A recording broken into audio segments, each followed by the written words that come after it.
ఈశ్వర కృప.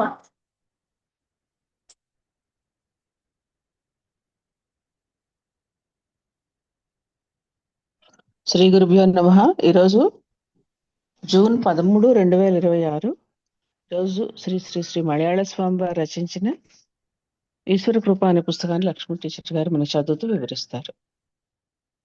మలయాళ స్వామి రచించిన ఇది చెప్తుంది.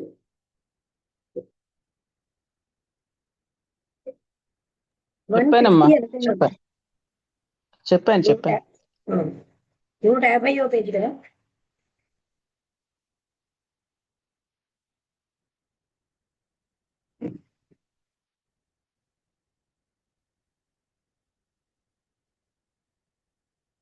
చాలా మంది ప్రజలకి యూనివర్సల్ సెల్ఫ్ ఏంటో తెలియదు.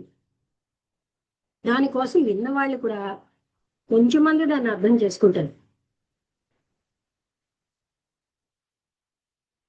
ఎవరో అందులో కొద్ది మందిలో ఒక్కరో ఎంతో ఎన్లైటన్ అవుతారు. ఇంకా దాన్ని రియలైజ్ చేసిన వాళ్ళు చాలా తక్కువ మంది.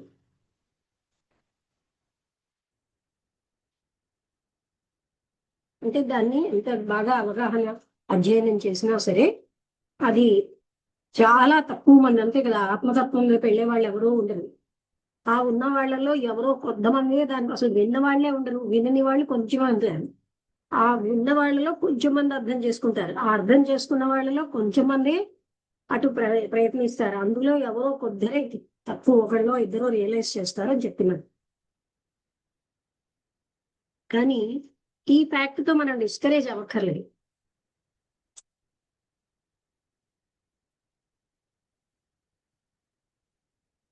అంటే ఒక అర్ధచంద్రాకారంలో ఉన్న చంద్రుడు పూర్ణచంద్రుడు అవుతున్నట్టుగా ఈ ఈ రోజు మనం అంటే ఉన్న స్థితి నుంచి ఆ స్థితికి వెళ్ళగలం. వాళ్ళకున్న పరిమితులు వాళ్ళు తెలుసుకుని ఉంటే వాళ్ళ యొక్క పరమ లక్ష్యాన్ని గట్టి నిశ్చయంతో చేరుకోరు.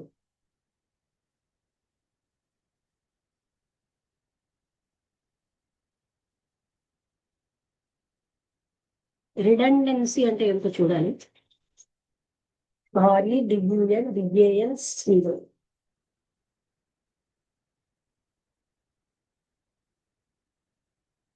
రిపిటేషన్ రిపిటేషన్ మళ్ళీ అదే అదే రిడెండెన్సీ అంటే అదే అదే చెప్పడం. అదే అదే చెప్పడాన్ని రిడెండెన్సీ అంటే రిపిటేషన్. రిపిటింగ్ అంటే ఈయన నెగటివ్ సెన్సే అనుకో. రిడెండెన్సీ అంటే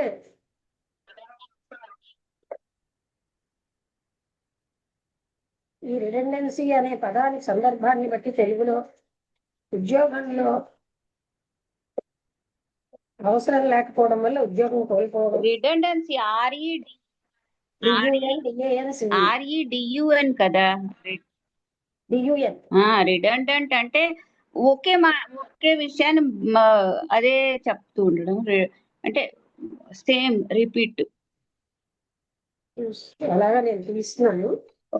అంటే రిడెండెంట్ గా ఉంటాడు speech.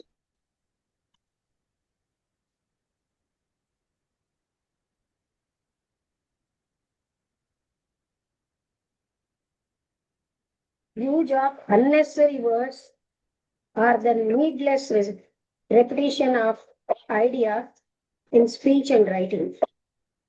It adds sentences, clouds clarity, and is generally considered a stylish tool, though it can be used intentionally for emphasis.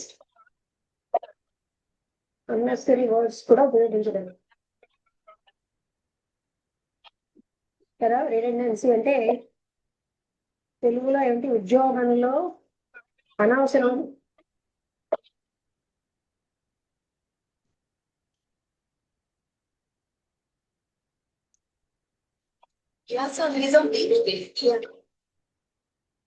Meaning లో కూడా అడ్వర్టైజ్మెంట్ ఇస్తున్నారు. అన్యాయం. నువ్వు బిజీగా ఉండి వచ్చావు కదా అమ్మా. అయితే నేను డైలీ ప్యాకేజ్ ప్లాన్ సరే, రిపిటేషన్ అని మనం తీసుకుందాం. ఐడియాస్ తిరిగి తిరిగి అని, లేదా అక్కర్లేని పదాలు వాడటం.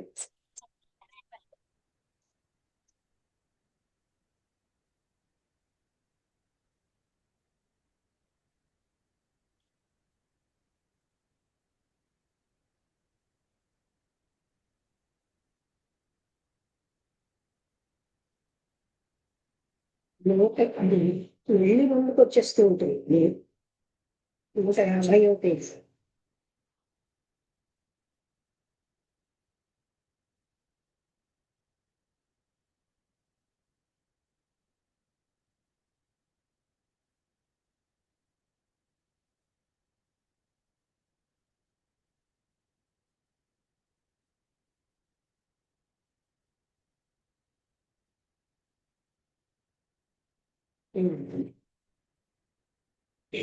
ఏం చెప్తున్నారంటే,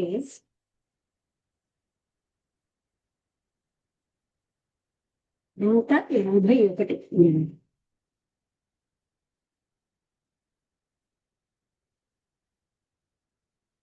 150. రిడెండెన్సీ అన్నది అంటే రిపిటేషన్ అన్నట్టు ఉంటుంది, కానీ ఒక mystic and extra sensory understanding, దీనికి పాజిబుల్ అంటే అవసరమైన ఎక్స్ప్లెనేషన్స్ అన్ని కూడా సరైన విధంగా అవగాహన చేసుకోవాలి. Much more remains to be said than what had already been said. చెప్పిన దానికంటే చెప్పవలసింది ఇంకా ఎక్కువగానే ఉంది. ఈ 5 ఇంద్రియాలు వాటి పనిని ఒక అద్భుతమైన మెంటల్ సమర్థత ఉండాలి, అంటే వాటి మీద మన నియంత్రణకు. ఈ మానసిక సమర్థత, మనస్సు అని మనం దేన్నైతే పిలుస్తున్నామో అది భౌతికము, స్పిరిచువల్ కూడా. ఏంటిది, పక్కకి పేజ్ తీసుకుంటూ వెళ్ళిపోతుంది.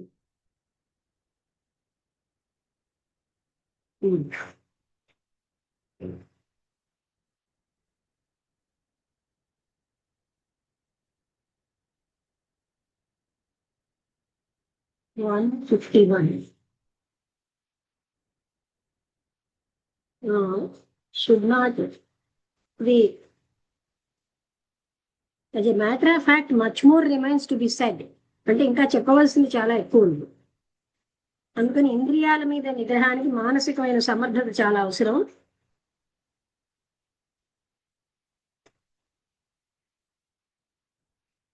మన భౌతికమైన మనస్సు రీచ్ అయిన వాటిని మాటల్లో చెప్పగలం. ఆధ్యాత్మికమైన విషయానికి వచ్చేసరికల్లా మనస్సు, మాటలు ఫెయిల్ అయిపోతాయి. అంటే తైత్రీయ ఉపనిషత్తు అలాగా మెయింటైన్ చేస్తోంది. యత వాచా నివర్తంతే అప్రాప్య మనసా సహా. అంటే అంటే మాటలు ఎక్కడైతే at the same time the same mind instructed by spiritual knowledge offered by the preceptor and the scriptures enables us to realize transcendentally within ourselves. అంటే అప్రాప్య మనసా సహా, అంటే మనస్సు కూడా అది పొందలేదు. మాటలు కానీ మనస్సు కానీ అక్కడ చేరలేదు. ఇది మనకి ఏం తెలుస్తుందంటే మనలో మనమే అధిగమించాల్సిన విషయాలు మనకు తెలుస్తుంది. మనం ఈ రియలైజేషన్ వచ్చినప్పుడు మనం ఫీల్ అవ్వగలం, కానీ బాహ్యంగా దాన్ని వర్ణించలేము సరి అయినటువంటి భాషలు. అందుకే కేథ, బృహదారణ్య ఉపనిషత్తులు ఏం చెప్తున్నాయంటే, మనసా ఇవ ఇదం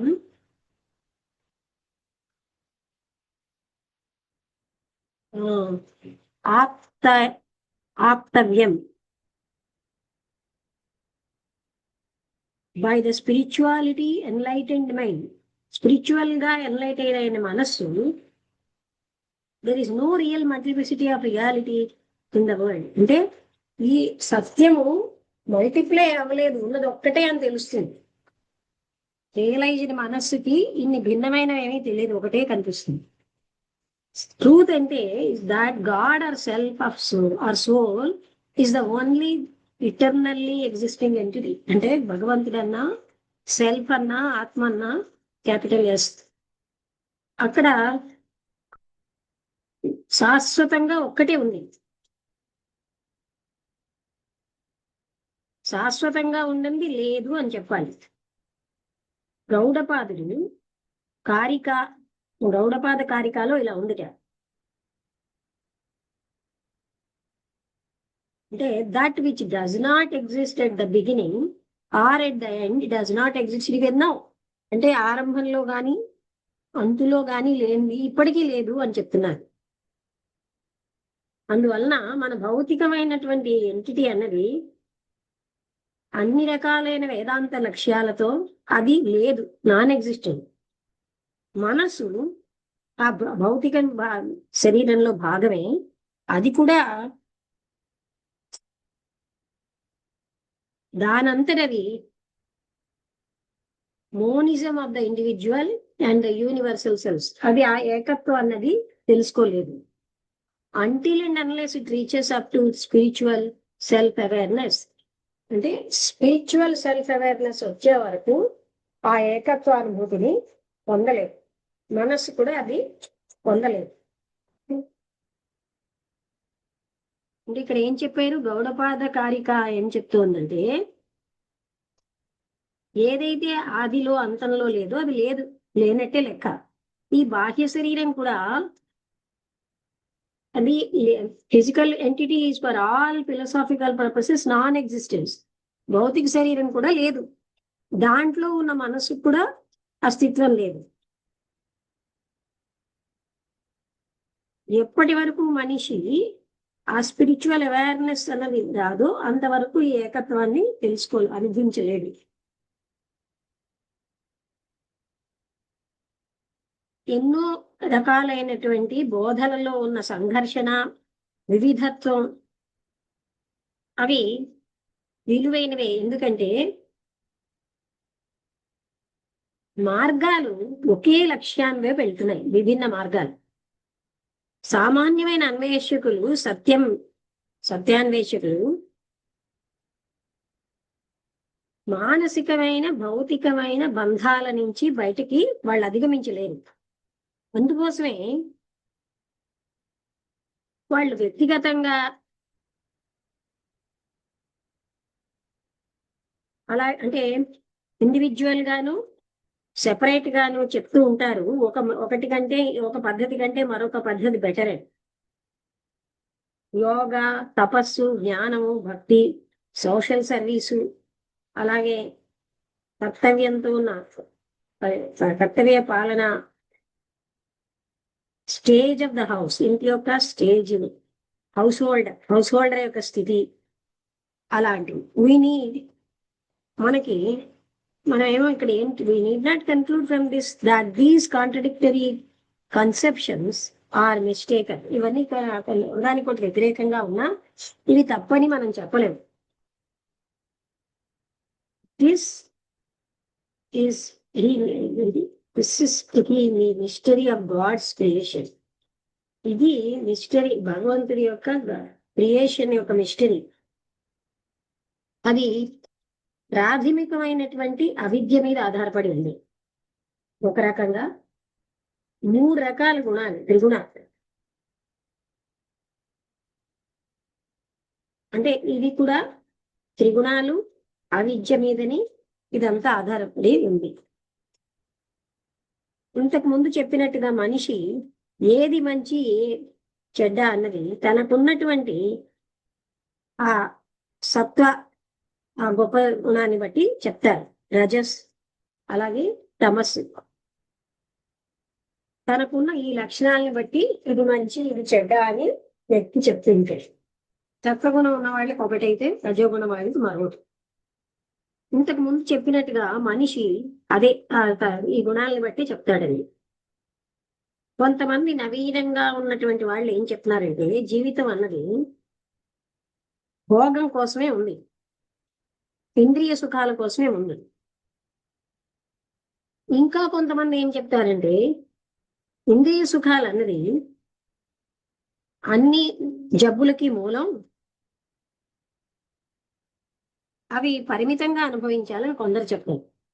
ఇంకా ఇతరులు ఏం చెప్తారంటే అజ్ఞానులకి మాత్రమే ఇంద్రియ సుఖాలు, జ్ఞానం ఉన్న వాళ్ళు వాటిని సంపూర్ణంగా వదిలేయాలి అని చెప్తారు.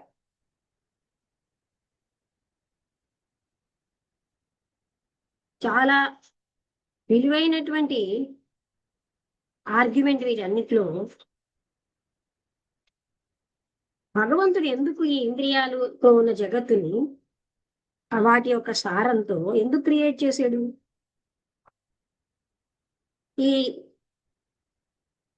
పుట్టుక, చావు, పునర్జన్మ, హేట్ఫుల్ సంసారం, హేట్ఫుల్ అంటే నీచ అంటే అసహ్యకరమైన ఈ సంసారాన్ని ఎందుకు క్రియేట్ చేశాడు? రియలైజ్డ్ ఆత్మలు అంటే ఈ ఆర్గ్యుమెంట్ బయట ఉంటాయి. సంసార హ్యాస్ ఎ ఫ్రూట్ఫుల్ సారా, సంసారానికి ఒక ఫ్రూట్ఫుల్ గా ఉన్న సారం ఉంది. ఎవరైతే అదేమీ సారం లేదు అంటున్నారో he knows that pain and pleasure are relative values. అంటే అలా చెప్పేవాళ్ళు ఏమంటారు, ఈ పెయిన్ కి, బాధకి, సుఖాన్ని, సంతోషానికి సాపేక్షమైన విలువలు ఉన్నాయి. And mean nothing to the absolute or to realiser of the absolute. ఇది ఆ పరమతత్వాన్ని తెలుసుకోవడానికి ఏమి అర్థం నేను పనికిరావాలి అని. ఇప్పుడు మనం ఈ ఇంద్రియాలకు సంబంధించినటువంటి వేరియస్ రియాక్షన్స్ చూద్దాం అంటున్నాడు. మనం ఏదైనా సౌండ్ విన్నాం అనుకోండి చాలా దూరం నుంచి, దాని వాల్యూమ్ ని ఎగ్జాక్ట్ గా ఇది అని జడ్జ్ చేయలేము. మనలో కొంతమంది చెమిటి వాళ్ళు చాలా చిన్నదిగా వింటారు. అయితే ఇలా వేరు వేరు రకాలుగా వినడానికి సౌండ్ ని మనం ఏమో నిందించగలమా? అంటే ఒకడికి తక్కువగా వినబడింది, ఒకడికి ఎక్కువగా వినబడింది, సౌండ్ తప్పని మనం అనలేం కదా. ప్రజలు వాళ్ళు తన ధ్యేయ వస్తువు మీద ఏకాగ్రత చూపించలేకపోబట్టి వాళ్ళు పెద్ద వాల్యూమ్తో ఉన్న సౌండ్ వింటారు. మెడిటేషన్ చేసేవాళ్ళు and those meditators you can at a louder volume than those meditators కంటే వీళ్ళు ఎక్కువగా సౌండ్ అన్నట్టుగా వింటారు. అలాగే స్పర్శ, కొన్ని రకాలైన చర్మాలు వేడిని తట్టుకోగలుగుతాయి, చలిని. కొంతమంది అసలు తట్టుకోలేదు. ఉదాహరణగా ఒంటె సూర్యుడి యొక్క ఆ వేడిని తట్టుకుంటుంది, కానీ గేదె తట్టుకోలేదు. కొంతమంది మనుషులు ఎండలో పనిచేయగలిగి చలిలో పనిచేయగలరు, కొంతమంది చెయ్యలేరు.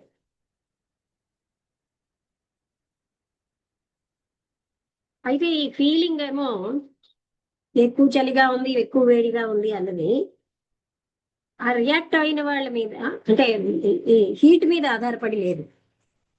అదే విధంగా రకరకాల దృష్టిలు, షార్ట్, లాంగ్, ఇలాంటి long site, microscope, telescope, jaundice, night blindness, లేకపోతే కలర్ బ్లైండ్నెస్, ఇవన్నీ కూడా వేరువేరుగా ఒకే విషయం వాళ్ళకి కనిపిస్తుంది. అందుకంటే ఇక్కడ మనం తెలుసుకోవాల్సింది ఆబ్జెక్ట్ లో లేదు ఆ డిఫరెన్స్. సీయింగ్ సబ్జెక్ట్ చూసేవాడిలో ఉంది, కానీ ఆ చూడబడే వస్తువులో లేదు. ఒక వ్యక్తి యొక్క మాంసం అంటే వాళ్ళకి బాగా నచ్చినది, మరొకరికి ఏమో విషం. అది నిజమే అంటున్నాడు. ఒక మంచి సువాసన ఎలర్జిక్ గా ఉన్న అసహ్యాన్ని ఇంకో కొంతమందికి అనిపిస్తుంది. ఈ విధంగా వాసన కూడా డిఫర్ అవుతుంది ఒక్కొక్కరికి. ఫ్యాక్టరీస్ దగ్గర నివసించే మనుషులు, అలాగే కాంపోస్ట్ ఎరువుల దగ్గర వాళ్ళేమో బ్యాడ్ స్మెల్ ఉంటుంది, వాళ్ళు అలవాటు అయిపోతున్నారు. కానీ వాళ్ళ ఇంటికి వచ్చే విజిటర్స్ కి మాత్రం అది అలవాటు అవ్వదు. ఈ పై చెప్పిన యథార్థాలన్నీ ఏమి నిరూపిస్తున్నాయంటే ఈ రియాక్షన్స్ అన్నవి నిరంతరం మారుతున్నాయి. మారేటటువంటి బాహ్యమైనటువంటి స్వభావం ఇంద్రియాలు గ్రహించే దాని మీద ఉంటాయి, అవి కూడా మారుతూ ఉంటాయి. ఒకే వ్యక్తిలో యూనిఫామ్ గా సెన్సెస్ పనిచేయవు. తన ఫిజికల్ గ్రోత్ లో వేరు అలాగే జబ్బు ఉన్నప్పుడు అవి వేరువేరుగా, ఒకే వ్యక్తిలో కూడా ఆ సెన్స్ వేరువేరుగా పనిచేస్తుంది. నార్మల్ సహజమైనటువంటి వీటన్నిటిని ఇంద్రియాన్ని జయించేసినటువంటి వ్యక్తి, అంటే వాటిని అధిగమించిన వ్యక్తి కొంత సూపర్ న్యాచురల్ పవర్స్ సంపాదిస్తాడు. టెలిపతి లాగా గత జ్ఞానం తెలియడం, ప్రజెంట్ జ్ఞానం, ఫ్యూచర్ అంటే భూత భవిష్యత్ వర్తమానాలు తెలుస్తాయి. అయితే ఈ సృష్టిలో ఈ తేడాలు ఎలా కనిపిస్తున్నాయి అన్నది లార్డ్ కృష్ణ గీతలో చెప్పాడు. తుచ్ఛాద్వేష సముద్ధేన వంద మోహేన భారత సర్వభూతాని సమ్మోహం సర్గేయాంతి పరంతప. అంటే మనిషి తన యొక్క ద్వంద్వాల నుంచి ఆయన భర్త వస్తుంది. ఈ సృష్టించబడిన జీవులన్నీ కూడా ఆ ముందున్న అజ్ఞానంతో భ్రాంతి చెందుతున్నాయి. ఇన్స్టింక్టివ్ గా ద్వైతం, అది డిజైర్, ప్రెజుడిస్ ఇవన్నీ కూడా ఉంటాయి అజ్ఞానంతో పాటు అని గీతలో. సృష్టి యొక్క థియరీలో మనిషి నమ్మినా లేకపోయినా పరిణామంలో ప్రైమల్ యూనిసెల్యులర్ ఆర్గానిజం దగ్గర నుంచి విల్ టు సర్వైవ్, బతకాలి అనేటటువంటి కాంక్ష చూస్తున్నాం. అవన్నీ అల్ట్రావైలెట్ రేడియేషన్ ని కూడా తట్టుకుంటున్నాయి దాని యొక్క విల్ పవర్ తో.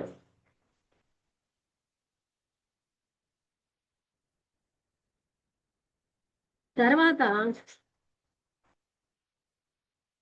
సెల్ఫ్ రెప్లికేషన్ అంటే ఏంటి? రెండుగా విడిపోవడం, కోరికతోటి to enjoy a fitter physical entity capable of greater sensual pleasures and longer survive. అంటే ఈ ఫిజికల్ ఎంటిటీ అన్నది గొప్ప గొప్ప ఇంద్రియ సుఖాలను ఇవ్వగలదు, ఎక్కువ కాలం జీవించడానికి ఉంది.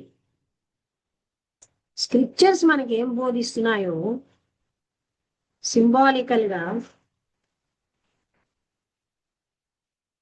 ట్రయల్ అండ్ ఎర్రర్ మెథడ్ తో మోడర్న్ సైన్స్ అదే ఎస్టాబ్లిష్ చేస్తుంది. హైపోథిసిస్ మీద, ఎక్స్పెరిమెంట్ మీద ఆధారపడి సనాతనమైన ఋషులు, ఈ అవతార పురుషులు ఈ మూడు టెన్సెస్ వాళ్ళకున్న ఎక్స్ట్రా సెన్సరీ పర్సెప్షన్స్ చూశారు. అంటూ ఇంకా కృష్ణుడు ఏం చెప్తున్నాడంటే సూక్ష్మ శరీరం అన్నది వ్యక్తి యొక్క ఇండివిజువల్ సెల్ఫ్ యొక్క సూక్ష్మ శరీరం. అది కొత్త జన్మను తీసుకున్నా, పాత శరీరాన్ని వదిలేసినా, అది దాంతో పాటుగా సెన్సేషన్స్ ని, భౌతిక శరీరంని, మానసిక ఫంక్షన్స్ పట్టుకుని వెళ్ళిపోతుంది. ఫ్లవర్స్ తో వచ్చిన ఫ్లవర్స్ దగ్గర ఉన్న గాలి ఎలా అయితే ఆ సువాసనని పట్టుకుని వెళ్ళిపోతుందో అలాగే ఈ sensations of the physical and mental functions ని దాంతో పాటు తీసుకెళ్తుంది. సటిల్ బాడీ, సూక్ష్మ శరీరం అన్ని రకాలైన సృష్టిల్లో ఉంది. ఇంకా ఆయన ఏం చెప్తున్నాడంటే, భూమి మీద ఒక్క జీవి కూడా లేదా స్వర్గంలో కానీ ఇంటీరియర్ స్పేస్ లో కానీ ఈ 3 రకాలైన స్వభావానికి కట్టుబడకుండా ఉన్నవాళ్ళు లేరు. అంటే ఒక డెలివరెన్స్ కూడా ఉండదు. ఈ జీవించున్నటువంటి జీవుడు తనకున్న 3 రకాలైన దాన్ని అధిగమించి వెళ్ళగలడు. ఆ సూపర్ న్యాచురల్ సెల్ఫ్ తో ఒకటి అవ్వగలడు. ఇది మనకి అలాగే చిన్నప్పటి ఆ ఇష్టాలు, ఇంద్రియ సుఖాలు యూత్లో అంటే యవ్వనంలో అవి మనకి పశ్చాత్తాపాన్ని కలిగిస్తాయి. అసమర్థతని, ఓల్డ్ ఏజ్ లో అసమర్థులుగా అయిపోతున్నాం. అయినప్పటికీ మేధావి అయిన వ్యక్తి కూడా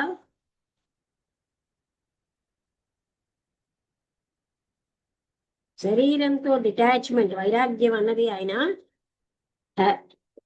అది పొందకపోతే ఆయన సెన్సువల్ కోరికలు అనే వాటితోటి భ్రాంతిలో పడిపోతాడు. ఆయన ఎక్కువగా డర్టీ డిసీజ్ ఫిల్డ్ బాడీని పొందుతూ ఉంటాడు. శాశ్వతంగా పవిత్రమైన పర్ఫెక్ట్ గా ఉన్న ఆత్మ అది పొందడం కంటే ఇటువంటి పొందుతారు. This is the deluding power of nature and science. ఇదే భ్రాంతి చెందే శక్తి, మాయాశక్తి. మనిషి గాని భగవత్ కృపని పొందితే సరి అయిన భక్తి ద్వారా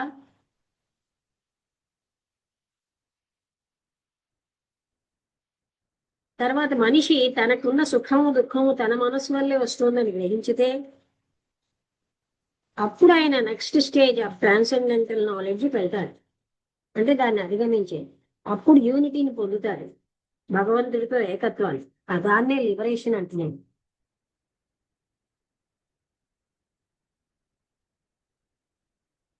నిజంగానే భగవంతుడి యొక్క ఆత్మ యొక్క కాంతి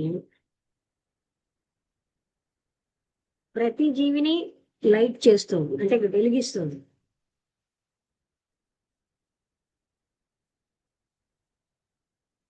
సీకర్ అంటే అన్వేషకుడు లైట్ చేసేటటువంటిదే నిజమైన, అంటే అందరికీ ఆ లైట్ని పంచిపెట్టే ఆ జ్ఞానమే నిజమైన జ్ఞానం. నా తత్ర సూర్య భాతి నా చంద్ర తారకం, అంటే అక్కడ సూర్యుడు చంద్రుడు నక్షత్రాలు కూడాను కాంతిని ఇవ్వలేవు.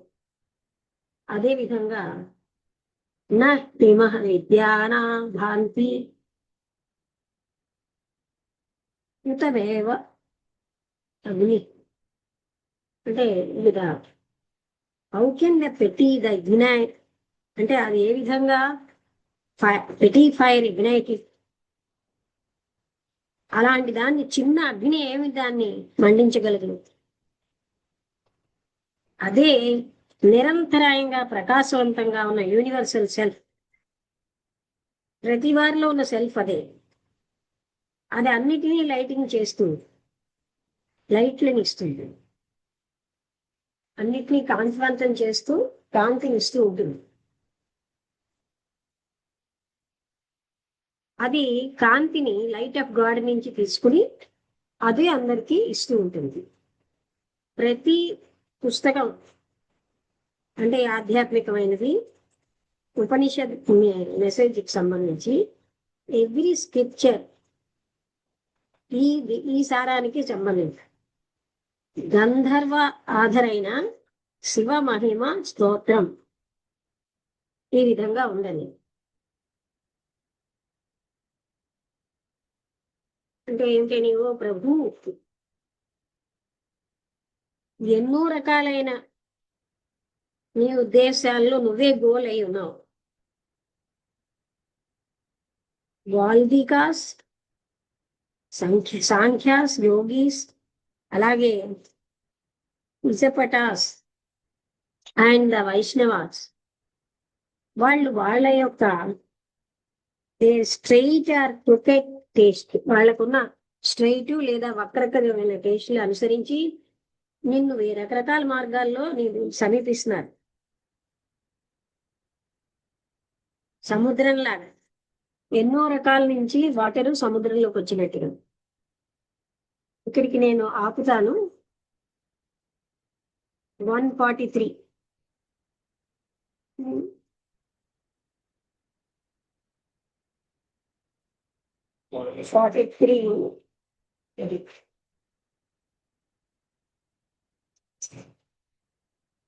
ఏమైనా జ్ఞాపకం ఉన్నాయో చెప్తా వసంతలత?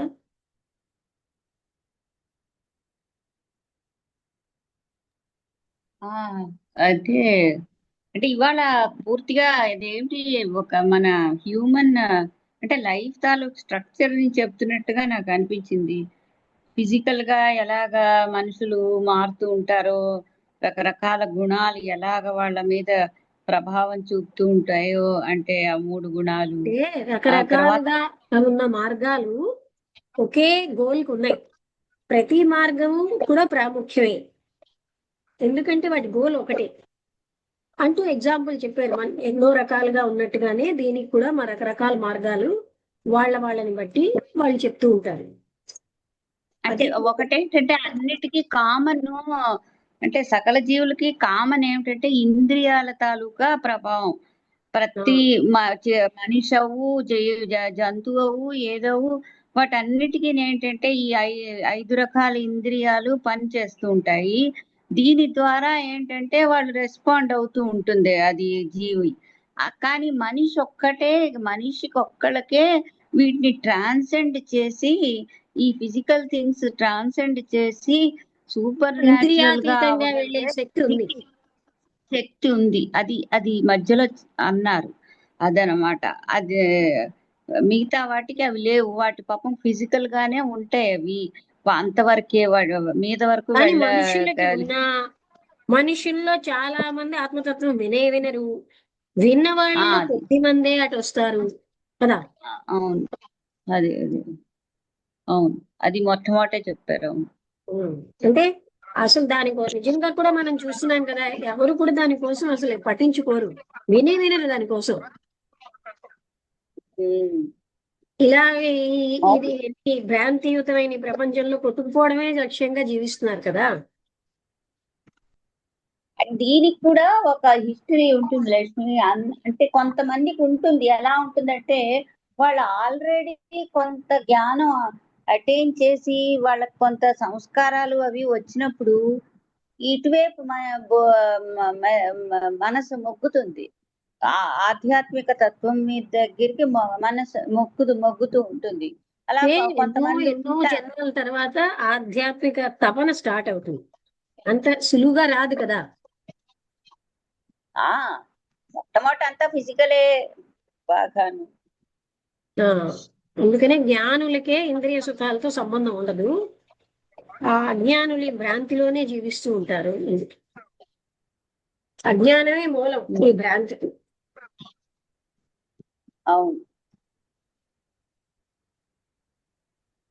రకరకాల ఎగ్జాంపుల్స్ చెప్పాడు. రకరకాల ఎగ్జాంపుల్. అన్ని ఇంద్రియాల తాలూకా అంటే యాక్చువల్లీ ఆబ్జెక్ట్ లో తేడా ఏమి ఉండదు. దానికి రెస్పాండ్ అయ్యేటువంటి మనిషి జీవితాలు మీద తేడా ఉంటుంది. అందరికీ ఒక సౌండ్ ఒకే విధంగా వినిపించదు, అందరికీ దృశ్యం ఒకే విధంగా కనిపించదు.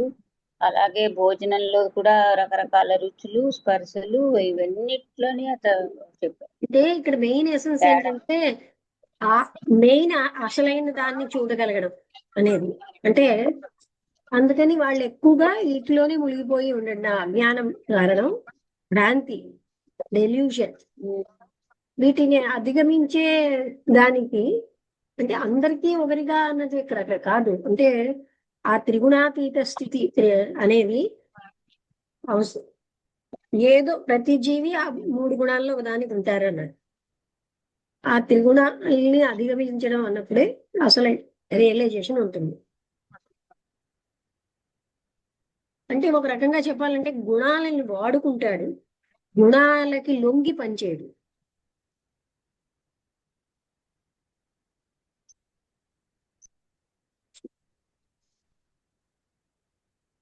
అంటే వసంత గారు మీకు అర్థమైందా? ఏమైనా చెప్తారా?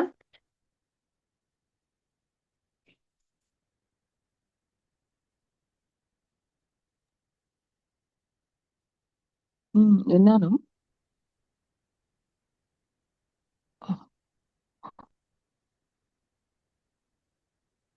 చెప్పండి.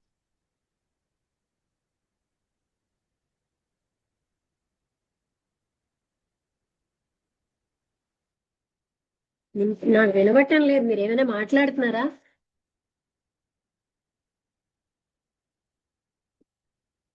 అన్మ్యూట్ అయ్యేదా?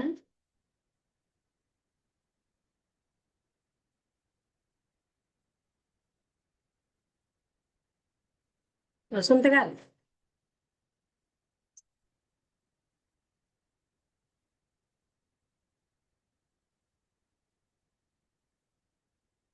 ఓకే. మీరు ఇవాళ మీరు మాట్లాడేది ఏది వినబట్టం లేదండి. సరే అయితే ముగించేద్దాం.